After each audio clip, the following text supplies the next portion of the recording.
हम्म. काल सांगितल्यासारखं method of integration आज स्टार्ट करायचं आपल्याला. हम्म.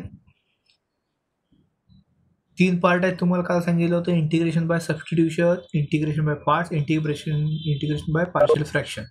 थेरमकडे लक्ष देऊ नका. थेरम आपल्याला थेअरीला पण नाही आहे, प्रॅक्टिकलला नाही आहे, कशाला नाही आहे, पेपरला देखील नाही आहे. ठीक आहे. हा थेरम तुम्हाला लवकर समजणार पण नाही.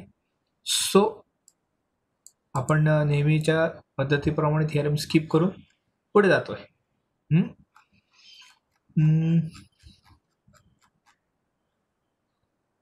हां, हे कोरोलरी जे आहेत ते महत्वाचे आहेत बरं का. कोरोलरी महत्वाचे आहेत. हे कोरोलरी वगैरे महत्वाचे आहेत. ठीक आहे. तर थिअरमचं स्टेटमेंट थोडक्यात सांगतो तुम्हाला.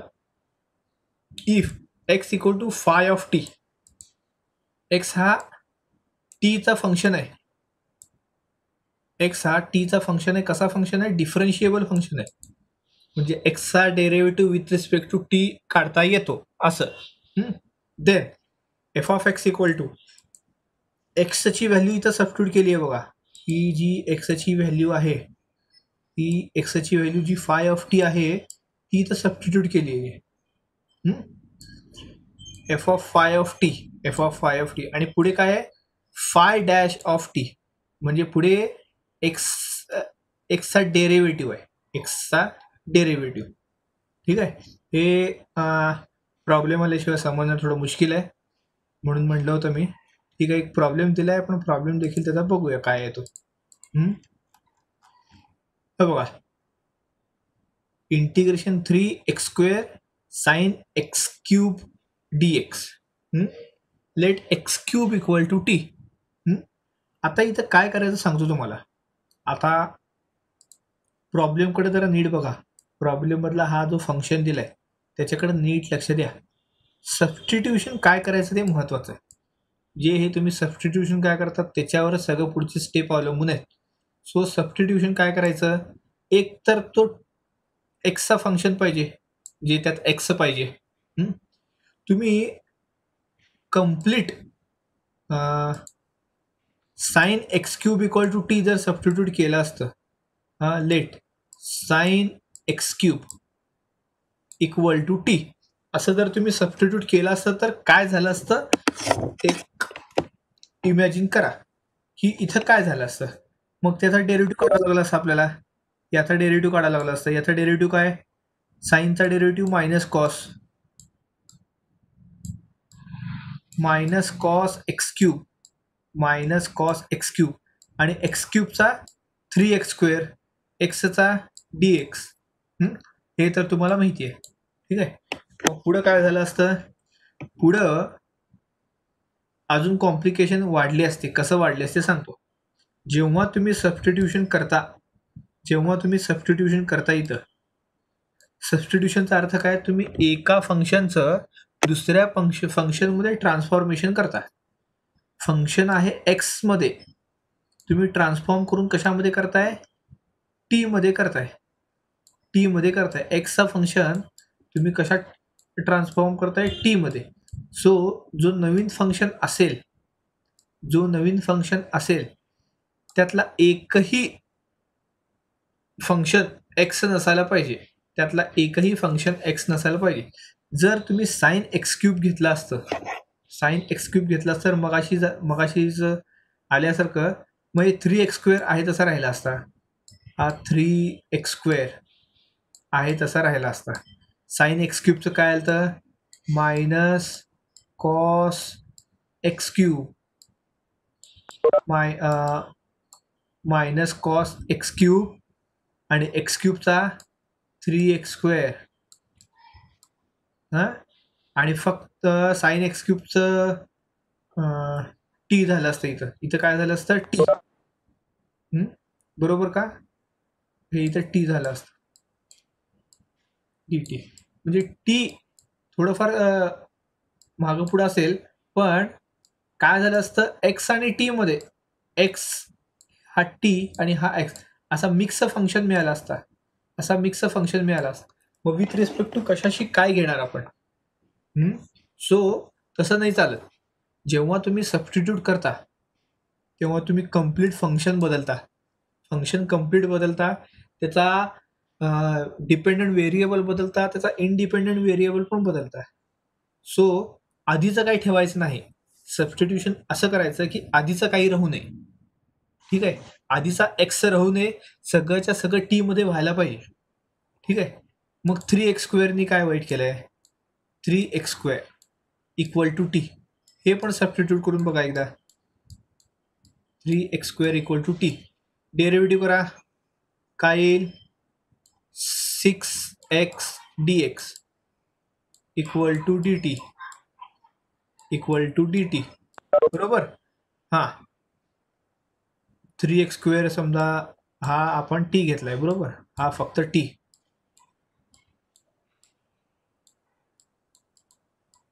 साइन मग dx ची व्हॅल्यू काय आली? हा 6x इकडे गेला, 6x इकडे आला, dx इक्वल टू किती झालं? dt upon 6x, dt upon 6x. हा साइन एक्स क्यूबला तर आपण काय हात पण लावला नाही अजून, तो आहे तसा. बघा टी आणि एक्स मध्ये आलाय, टी आणि एक्स मध्ये आलाय, तोच तसं, फक्त तोच नाही तर dx पण कसा आलाय? या dx ची व्हॅल्यू किती आली?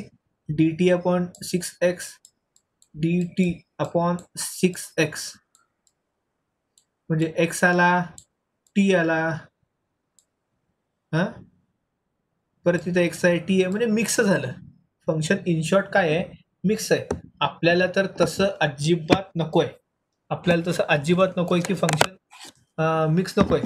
एक तर कम्प्लीट एक्स पाहिजे किंवा कम्प्लीट टी पाहिजे, पण आपल्याला एक्स नकोच आहे, म्हणूनच आपण सबस्टिट्यूट करतोय. एक्स नकोय म्हणून सबस्टिट्यूट करतोय आपण. सो परत एक्स घ्यायचंच नाही, परत एक्स यूज नाही, असं काहीतरी करायचं. सो सबस्टिट्यूट करताना असं सबस्टिट्यूशन करायचं की नवीन फंक्शन असा मिक्स तयार होऊ नये.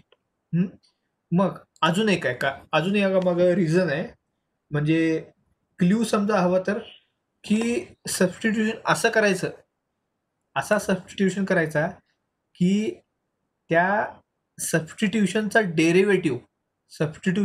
डेरिव्हेटिव्ह आधीपासूनच इक्वेशनमध्ये पाहिजे, आधीपासूनच इक्वेशनमध्ये पाहिजे. साईनचा डेरिव्हेटिव्ह कॉस इक्वेशनमध्ये आहे का? तर नाही आहे, साईनचा डेरिव्हेटिव्ह कॉस नाही आहे इक्वेशनमध्ये, बरोबर. मग 3x² चा डेरिव्हेटिव्ह आहे का? 3x² चा डेरिव्हेटिव्ह आहे का? 3x² चा डेरिव्हेटिव्ह पण नाही आहे. साईनचा डेरिव्हेटिव्ह नाही आहे, 3x² चा डेरिव्हेटिव्ह नाही आहे, पण x³ चा डेरिव्हेटिव्ह आहे. x³ चा डेरिव्हेटिव्ह काय आहे? 3x² dx. 3x² dx हे बघा, 3x² आणि dx. म्हणजे हे एक सबस्टिट्यूशन केल्यामुळं दोन काम होते. एक सबस्टिट्यूशन केल्यामुळे दोन काम काय होते?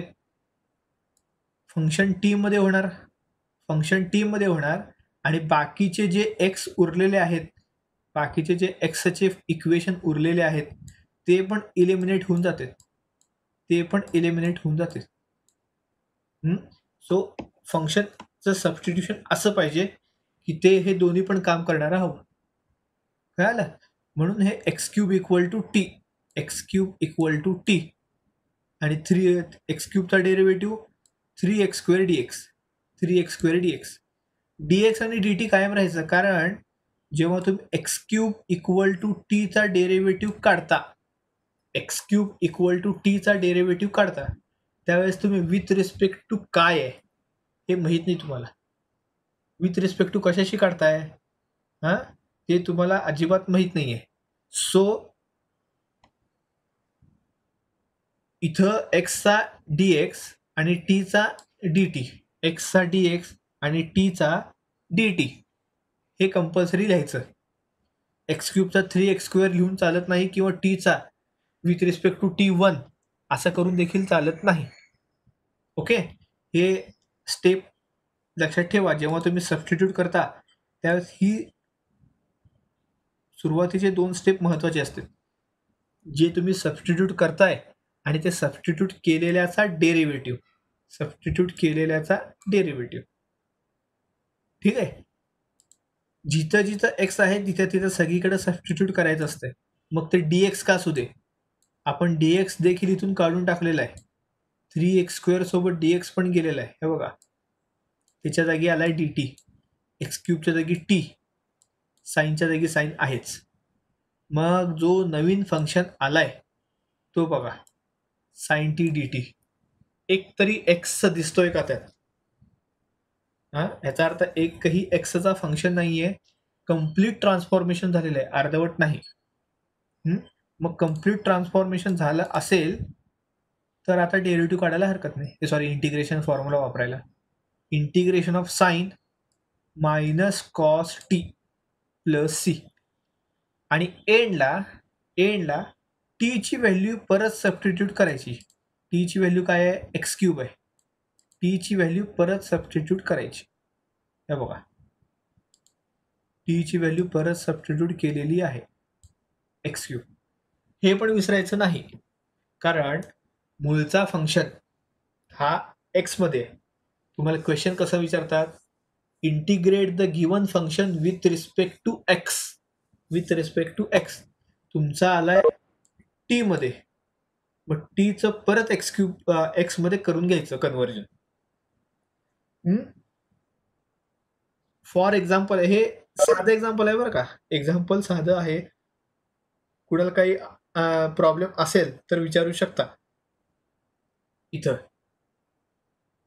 काय जर प्रॉब्लेम असेल तर विचारू शकता.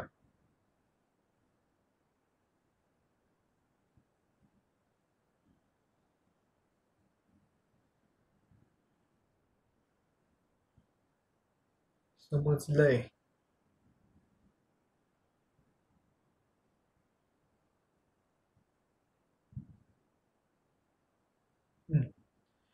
मग जाऊया पुढं.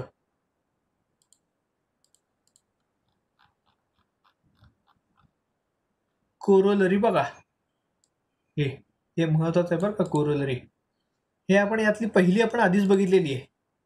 ही जी फर्स्ट आहे ती आपण आधीच पाहिलेली आहे. Integration f(x) dx equal to g(x) plus c. जेव्हा एक्स नॉर्मल असा साइन एक्स असेल, साइन एक्सचा इंटिग्रेशन आपण मायनस साइन एक्सचा कॉस एक्स आपण घेत असतो. मायनस कॉस एक्स आपण घेतो इंटिग्रेशन. जेव्हा असं असेल साइन 2x, साइन 2x कसं करतो आपण? तुम्हाला मी फर्स्ट एक्सरसाइज वेळेस सांगितलं होतं की साइनचा घ्यायचा मायनस कॉस 2x आणि जो एक्सचा कोइफिशियंट आहे, एक्सचा कोइफिशियंट काय आहे? 2 आहे. एक्सचा कोइफिशियंट जो असतो त्याच्याने इथे डिवाइड करायचं. कंपल्सरी एक्सच पाहिजे तिथं आणि त्याच्यानेच तुम्हाला डिवाइड करायचं आहे. इथे x² नाही चालत, x⁻⁻1 नाही चालत, x⁻n नाही चालत, काही चालत नाही. फक्त एक्स असेल तरच तुम्ही त्याच्या कोइफिशियंटने डिवाइड करू शकता. तेच इथं सांगितलेलं आहे. काय सांगितलं आहे? एफचा इंटिग्रेशन समजा जी असेल, आवाज कोण करतोय? एक्सचा फंक्शन एफचा फंक्शन समजा जी असेल तर आणि आतला इक्वेशन बघा, ax प्लस बी आहे. ax प्लस बी, पुढच्या बीला एवढी व्हॅल्यू नसते. पुढच्या बीला इतकी व्हॅल्यू नाही आहे, ते फक्त इक्वेशन मध्ये यूज करायला आहे. पण एक्सचा जो कोइफिशियंट आहे ए, त्याच्याने इथे डिवाइड केलाय बघा, त्याच्याने इथे डिवाइड केलेला आहे. हेच कोरोलरी फर्स्ट आहे. कोरोलरीचा अर्थ काय? थेरमवर अवलंबून असलेले थेरम. हा मेन थेरम आणि याच्यावर अवलंबून असलेले हे दुसरे थेरम, त्यालाच म्हणतात कोरोलरी. हा फर्स्ट आहे, हा सेकंड. हे लक्षात ठेवा बरं का, हे शॉर्टकट्स आहेत. हा कोरोलरी 2 हा देखील शॉर्टकट आहे. म्हणजे कसं, एक फंक्शन आहे, एखादा वरचाच फंक्शन बघा, एक्झॅक्टली वरचाच. हे जे कोरोलरी आहे त्याचं एक्झाम्पल, अगदी आपण वरचं एक्झाम्पल पहिलं जे बघितलंय तेच आहे. कसं काय सांगतो तुम्हाला. एक्झॅक्ट तसं पण म्हणता येत नाही, कारण मध्ये साईन आलाय, किंवा इथं खाली दिलेलंच आहे. आपण ते एक्झाम्पल बघूया. एक फंक्शन आहे एफ ऑफ एक्स आणि त्याचा पॉवर आहे एन. त्याच्या पुढंच मल्टिप्लाय बाय त्या फंक्शनचा डेरिव्हेटिव्ह आहे. फंक्शनचा काय आहे? डेरिव्हेटिव्ह आहे. तर तुम्ही सॉल्व्ह करत बसायचं नाही. तुम्ही सॉल्व्ह करत बसायला डायरेक्ट फॉर्म्युला अप्लाय करायचा. हा फॉर्म्युला तुम्ही डायरेक्ट अप्लाय करायचा. F of x raise to n plus one divided by n plus one. Example बघा खालीच आहे. इनव्हर्स मुद्दाम न दिला, कारण डेरिव्हेटिव्ह तुम्हाला झालेला आहे. बघा यातला फंक्शन कुठला आहे? साइन इनव्हर्स एक्स हा फंक्शन आहे आणि फंक्शनला पॉवर आहे, म्हणजे f of x raise to n सारखा आहे, याच्यासारखं आहे. F of x raise to n सारखा आहे. कुठला? हा साईनचा. आणि साइन इनव्हर्सचा डेरिव्हेटिव्ह काय असतो? साइन इनव्हर्सचा डेरिव्हेटिव्ह काय असतो? 1/√. हा डेरिव्हेटिव्ह आहे. हा कम्पेअर करायचं म्हणलं, हा आहे f of x raise to n आणि हा एफ ऑफ एक्सचा डेरिव्हेटिव्ह. बरोबर का? एफ ऑफ एक्सचा डेरिव्हेटिव्ह बरोबर आहे का? 1/√(1 - x²). फंक्शन आहे sine inverse x bracket cube सोडून द्या. आपल्याला वरच्या एनचा सध्या विचार करायचा नाही. फंक्शन काय आहे? एफ ऑफ एक्स आहे. त्याचा डेरिव्हेटिव्ह पुढे आहे का? आहे. मग डायरेक्ट फॉर्म्युला अप्लाय करायचा. इमॅजिन करा, आत्तापर्यंतचे जे डेरिव्हेटिव्हचे फॉर्म्युले झाले, आतापर्यंतचे आपण जे बेसिक बघितले, त्या बेसिक पैकी एकाने तरी हे प्रॉब्लेम सॉल्व्ह झालं असतं का? एका पद्धतीने जरी हे प्रॉब्लेम सॉल्व्ह झालं असतं का? तुम्हीच बघा, सॉल्व्ह झालं असतं का? किती कॉम्प्लिकेशन वाढत गेले असते. सो काय केलं आपण इथं? सिम्प्लिफाय करण्यासाठी त्या एका विशिष्ट फॉर्ममध्ये आहे का पाहिलं? एका विशिष्ट फॉर्ममध्ये आहे का? हो, तर एका विशिष्ट फॉर्ममध्ये आहे. कुठल्या फॉर्ममध्ये? F of x raise to n multiply by f dash of x. ठीक आहे, या फॉर्ममध्ये आलं. पुढं या फॉर्मचा फॉर्म्युला रेडीमेड आपल्याकडे आहे. मग जेवढे प्रॉब्लेम या फॉर्ममध्ये असतील त्या सगळ्याला आपण हा फॉर्म्युला अप्लाय करू शकतो. समजलं का हे? प्रॉब्लेम आपण डिटेल पुढे बघणार आहे. मी फक्त सध्या तुम्हाला थेरमचं कोरोलरीचा अर्थ सांगतोय. हे वरचं एक्झाम्पल फॉर एक्झाम्पल राहू दे बाजूला. ते हे फार साधे एक्झाम्पल आहेत. पुढे आपल्याला चांगले एक्झाम्पल बघायचे. हा फार फेमस कोरोलरी आहे, फारच फेमस आहे हा. F dash of x upon F of x. तुम्हाला कळालंच असेल, फंक्शन खाली आहे डिनॉमिनेटरला आणि फंक्शनचा डेरिव्हेटिव्ह वर आहे. डिनॉमिनेटरला फंक्शन आणि न्यूमरेटरला फंक्शनचा डेरिव्हेटिव्ह. असा असेल तर डायरेक्ट फॉर्म्युला काय? Log f of x plus c. हे बघा, साइन एक्स फंक्शन आहे डिनॉमिनेटरला आणि कॉस एक्स त्याचा डेरिव्हेटिव्ह आहे की जो न्यूमरेटरला आहे. म्हणजे या फॉर्ममध्ये झाला. डायरेक्ट फॉर्म्युला अप्लाय करा. काय येईल? लॉग एफ ऑफ एक्स काय येतं? साइन आहे. एफ ऑफ एक्स आहे साइन. लॉग साइन एक्स काय येतो? Log sine x. इनडायरेक्टली तुम्हाला इंटिग्रेशन कॉटेक्सचा फॉर्म्युला मिळाला. इंटिग्रेशन कॉटेक्सचा फॉर्म्युला काय आहे? Log sine x. पुढे आपल्याला सगळ्यांचे येणार आहेत. आपण फक्त साइन आणि कॉसचा बघितलाय. टॅन, सेक, कोसेक, कॉट हे सगळ्यांचे इंटिग्रेशन पुढे आहेत. त्यातला एकाचा तुम्हाला आता इथं दिसला. ठीक आहे, इथं पण बघा, हा तर तुम्हाला झालेला आहे. टी हा फंक्शन आहे. टी काय आहे? एफ ऑफ एक्स आहे. टी आहे एफ ऑफ एक्स. आता टीचा डेरिव्हेटिव्ह काढा बघू. विथ रिस्पेक्ट टू टी आहे ना, विथ रिस्पेक्ट टू टी. टीचा derivative with respect to t काय येईल? 1. म्हणजे तो झाला एफ डॅश ऑफ एक्स. तो झाला F dash of x. 1 upon T. हा 1 अपॉन टी याच्यासारखा आलाय. खाली फंक्शन टी आणि वर टीचा डेरिव्हेटिव्ह. मग अप्लाय करा हा लॉग फंक्शन, लॉग टी. आता 1 अपॉन एक्सचा इंटिग्रेशन तुम्ही पाहिलाय. Integration of 1 upon x dx काय येतो? Log x. तो असाच डिराईव्ह केलेला, या फॉर्म्युलावरून तुम्हाला डिराईव्ह करता येतो, बरोबर का? इंटिग्रेशन ऑफ 1 अपॉन एक्स काय येतो? Log x. कसं काय आला?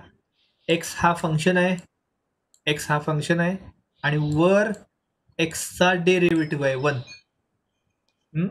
F dash of x divided by f of x is equal to log f of x. Log f of x, log f of x. समजलं?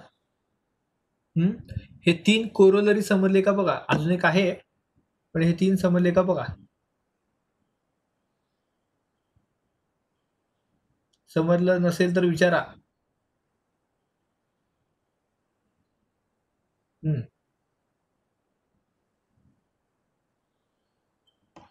मग पुढे जायला हरकत नाही.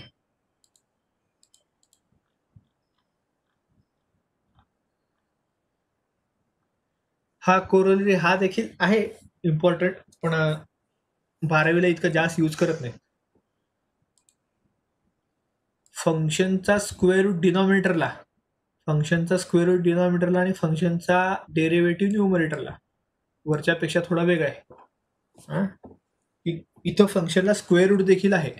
फंक्शनला इथं स्क्वेअर रूट देखील आहे. फंक्शनचा स्क्वेअर रूट डिनॉमिनेटरला, फंक्शनचा डेरिव्हेटिव्ह न्यूमरेटरला is equal to 2 root f of x, is equal to 2 root f of x. हे बघा हा एक्झाम्पल. हा देखील आपल्याला आतापर्यंतच्या कुठल्याच फॉर्म्युलाने सॉल्व्ह करता आला नसता. फारच कॉम्प्लिकेटेड झालं असतं. तुम्हाला जर इथं सबस्टिट्यूट करायचं म्हणलं तर लॉग एक्स सबस्टिट्यूट करायला लागलं असतं. इझी आहे, काय अवघड नाही आहे. Log x equal to t, log x equal to t. इथं हा बघूयात आपण, थांबा. समजा आपण सबस्टिट्यूट काय केलं? Log x. लॉग एक्सच का सबस्टिट्यूट केलं? 1 अपॉन एक्स का सबस्टिट्यूट केलं नाही? तर मगाशीचं जे मी तुम्हाला मेथड सांगितलं होतं, असं सबस्टिट्यूट करायचं की ज्याचा डेरिव्हेटिव्ह फंक्शनमध्ये असावा. आता लॉग एक्सचा डेरिव्हेटिव्ह आहे का फंक्शनमध्ये? 1 अपॉन एक्स डीएक्स. लॉग एक्सचा डेरिव्हेटिव्ह काय तो? 1 अपॉन एक्स डीएक्स. तर तो फंक्शनमध्ये आहे म्हणून तो सबस्टिट्यूट करायचा. Log x equal to t. हां, काढा डेरिव्हेटिव्ह. लॉग एक्सचा 1 अपॉन एक्स आणि एक्सचा डीएक्स, टीचा डी टीचा काय तो dt. सबस्टिट्यूट करायचं. Integration 1 upon x dx, 1 upon x dx काय आहे? dt आहे. 1 अपॉन स्क्वेअर रूट आहे तसा आहे. लॉग एक्सच्या जागी काय तो t, 1 upon square root of t. हे बघा थिअरम मधल्यासारखं आलं. 1 upon square root of t. Function आहे टीचा, फंक्शन काय टीच आहे आणि स्क्वेअर रूट मधली टर्म टी आहे. म्हणजे हा झाला एफ ऑफ एक्स, हा झाला एफ ऑफ एक्स. टीचा डेरिव्हेटिव्ह 1 तो वर आहे, म्हणजे या फॉर्म मध्ये झालाय. मग तुम्ही आता डायरेक्ट फॉर्म्युला अप्लाय करू शकता. काय आहे तो? 2 root t, 2 root t plus c. आणि नंतर एंडला काय करायचं? एक्स टीची व्हॅल्यू सबस्टिट्यूट करायची लॉग एक्स, टीची व्हॅल्यू सबस्टिट्यूट करायची लॉग एक्स. मग तुम्ही असं एक, आता हे एक्झाम्पल इझी आहे. फॉर एक्झाम्पल मध्ये जे एक्झाम्पल देतात ना ते ते काय म्हणतात ते फॉर्म्युला बघून किंवा थेरम बघून तुम्ही घाबरून जाऊ नये म्हणून मुद्दामनं सोपं दिलेलं असतं सुरुवातीला. पुढे गेले की असतंय मोठं, पण सुरुवातीला काय समजावं म्हणून वगैरे सोपं दिलेलं असतंय. इथं ते अप्लाय होत आहे एक वेळ, पण दरवेळेस इतकं सिम्पल असेल असं कधी सांगता येत नाही. सो म्हणून हा फॉर्म्युला डायरेक्ट अप्लाय करता येतं इथं. 1/x f' of x root f of x root log x करा apply formula 2 root log x plus c. So हे पहिलं कोरोलरी तर तुम्हाला झालेलं आहे, म्हणजे मागच्या 1-2 वेळा आपण प्रॉब्लेम मध्ये आपण ते स्टडी पण केलंय त्याचं. कोरोलरी सेकंड, थर्ड आणि फोर्थ लक्षात ठेवा, महत्वाचे आहेत. कुठल्या प्रॉब्लेमला कधी यूज होईल सांगता येत नाही. हा देखील थोडाफार तुम्हाला झालेला आहे. थर्ड आणि फोर्थच, आणि त्यातल्या सुद्धा थर्ड महत्वाचं आहे. सिक्वेन्स लावायचा म्हणला तर थर्ड इम्पॉर्टंट आहे, मग त्यानंतर फोर्थ आहे, मग सेकंड आहे, मग फर्स्ट आहे. हा आले बघा तुम्हाला म्हणल्यासारखं. Integrals of trigonometric functions, integrals of trigonometric functions tan x चा. आता या हे जे आहेत ना टॅन, बाकीचे सगळे ते सगळे कोरोलरी वरूनच डिफाईन केलेले आहेत, कोरोलरी वरूनच प्रूव्ह केलेले आहेत. tan x चा बघा कसा प्रूव्ह केलाय.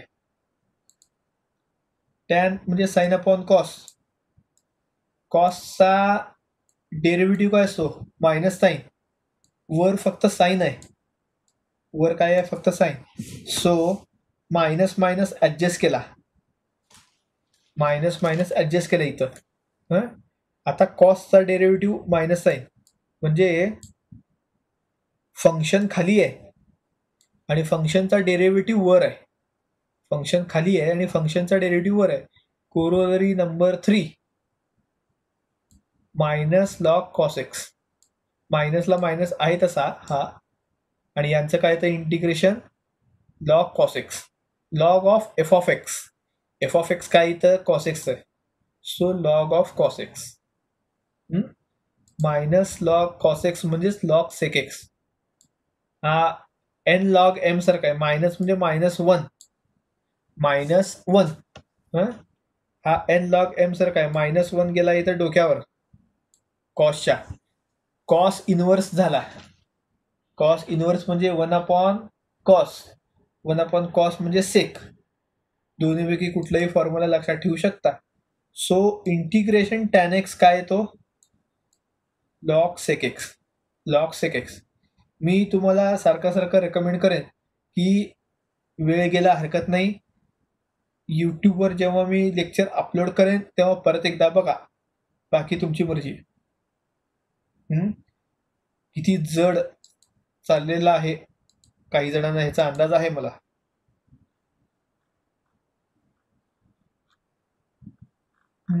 ऍक्टिव्हिटी दिलीत, ठीक आहे, ऍक्टिव्हिटी काम करायचं काम तुमचं आहे, रिकाम्या जागा भरत बसा. सेक एक्सचा टॅनचं झालं, आता सेकचं काय येतं बघा log sec x plus tan x, log sec x plus tan x. हा देखील कोरोलरी 3 वरूनच डिराईव्ह केलेला आहे. कसा बघा, फक्त सेक होता, ऍडजस्ट काय केलंय sec x plus tan x, दोन्हीकडं न्यूमरेटर आणि डिनॉमिनेटर दोन्हीला काय ऍडजस्ट केलंय sec x plus tan x adjust केलं. आता हा सेक एक्स गेला ब्रॅकेटमध्ये, सेक एक्स गेला ब्रॅकेटमध्ये, sec x into sec x sec square x, sec into tan sec x tan x. आता बघा ऑब्झर्व करा, हा सेक त्याचा derivative sec x tan x, हा टॅन त्याचा डेरिव्हेटिव्ह सेक स्क्वेअर एक्स, दोन्ही पण न्यूमरेटरला आहेत, दोन्ही पण न्यूमरेटरला आहे, बरोबर. म्हणजे सेक एक्स टॅन एक्सचा डेरिव्हेटिव्ह, सेक एक्स टॅन एक्सचा जो डेरिव्हेटिव्ह तो न्यूमरेटरला आहे, सेक एक्स टॅन एक्स डिनॉमिनेटरला आहे, आणि त्याचा डेरिव्हेटिव्ह न्यूमरेटरला आहे. फंक्शन डिनॉमिनेटरला, फंक्शनचा डेरिव्हेटिव्ह न्यूमरेटरला. काय शेवटी कोरोलरी नंबर 3 ते यूज केला इथं. सो ते यूज करून त्याचा फॉर्म्युला काय काढला बघा, log sec x plus tan x, log sec x plus tan x. Also लॉगचा अजून एक फॉर्म्युला वापरलाय बघा इथं. काय आहे तो? लॉगचा अजून एक फॉर्म्युला काय आहे? x/2 plus π/4, x/2 plus π/4. हे तुम्हाला प्रूफ विचारत नाहीत, प्रूफ विचारत नाहीत, तुम्हाला डायरेक्ट फॉर्म्युले आहेत. तुम्ही हे टॅन, कॉट, सेक, कोसेकचे डायरेक्ट फॉर्म्युले वापरायचे आहेत. ठीक आहे. त्यामुळे हे इच्छा असेल तर तुम्ही थिअरम नंतर बघू शकता परत एकदा आणि पाठ देखील करू शकता. ओके.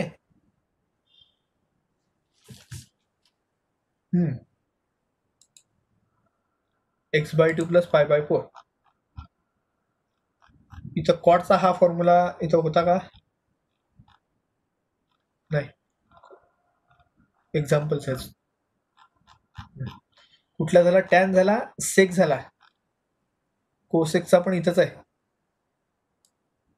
लॉग कोसेक्स मायनस कॉटेक्स, याच्यासारखंच आहे. ऍडजस्ट इथं काय करणार तुम्ही?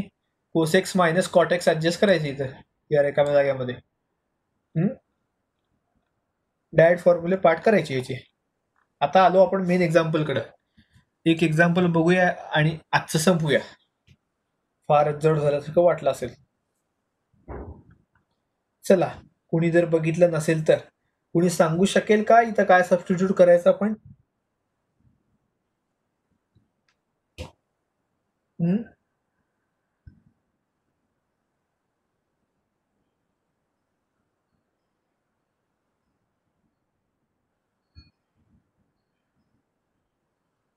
सांगू शकेल का की या प्रॉब्लेम मध्ये आपण सबस्टिट्यूशन काय करायचं? अजून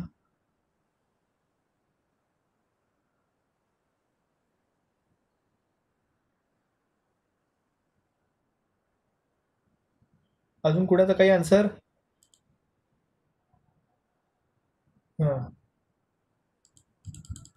दोघांचाच आन्सर फक्त? त्याचा अर्थ काय फक्त दोघांचंच लेक्चर आहे का? Log x equal to t, बरोबर. म्हणजे हा लॉग एक्स दिसतोय, तो टी सबस्टिट्यूट करायचा आहे.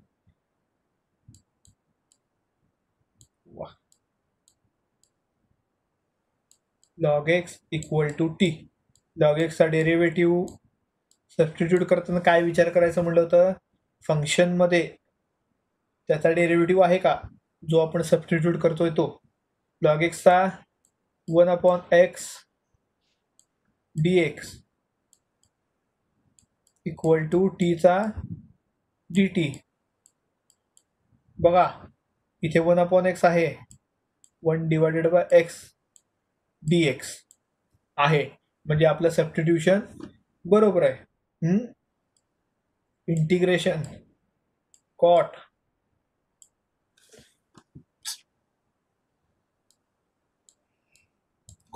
लॉग एक्स काय केलंय? टी, कॉट टी, आणि मग हे 1/x dx राहिला, तो म्हणजे dt. आता सगळं फंक्शन जे आहे, सगळंच्या सगळं फंक्शन कशात आलेलं आहे? टी मध्ये आलेलं आहे, टी मध्ये आलेलं आहे. मग आता आणि कॉटचा फॉर्म्युला देखील आपल्याला आता माहिती आहे. सो आपण फॉर्म्युला अप्लाय करायला काय हरकत नाही. करा direct formula apply. Cot t log sine t plus c, बरोबर. कॉटचा काय असतो? Log sign. फंक्शन टीच आहे इथं म्हणून टी घेतला. आता टी ची व्हॅल्यू परत सबस्टिट्यूट करा. Log x, log sine log x plus c, integration काय आलं? Log sine log x plus c. Problem कळाला का? काय केलं ते प्रॉब्लेम एकदा नीट बघा, एकदा प्रॉब्लेम नीट बघा, कुठलं स्टेप समजलं नाही विचारा.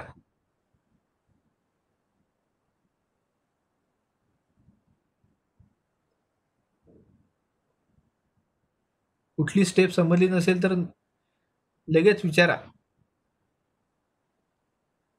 वेळ आहे अजून.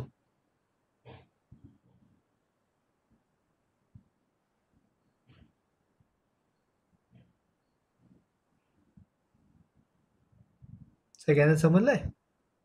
असं कन्सिडर करून चालू का की सगळ्यांना समजलंय म्हणून?